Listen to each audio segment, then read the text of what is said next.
Welcome to our tutorial on the remove command. Right here we have this rectangular frame that goes through these two components. Let's right-click and hide it.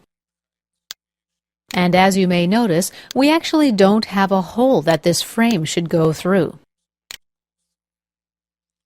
Let's right-click, hide show again. Now click outside of everything to unselect it.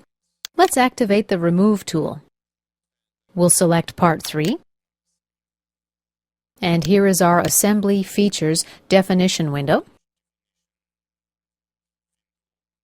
We're going to keep Highlight Affected Parts checked.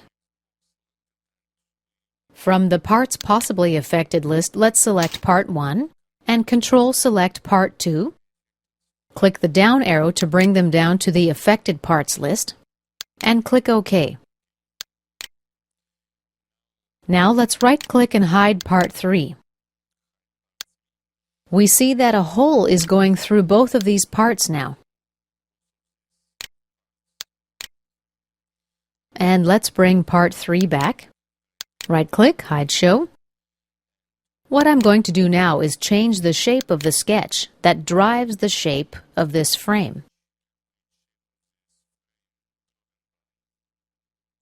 Let's double-click on Part Body. We'll expand Pad 1.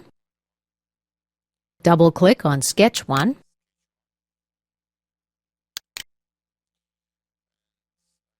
And let's grab and drag our corner handle. I don't have any constraints here. Let's exit the sketch. Double-click on Product 1 and click the Update icon.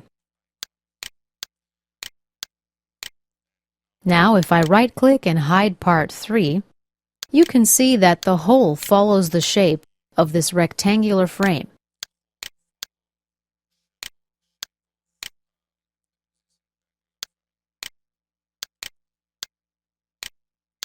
And this concludes our tutorial on the Remove command.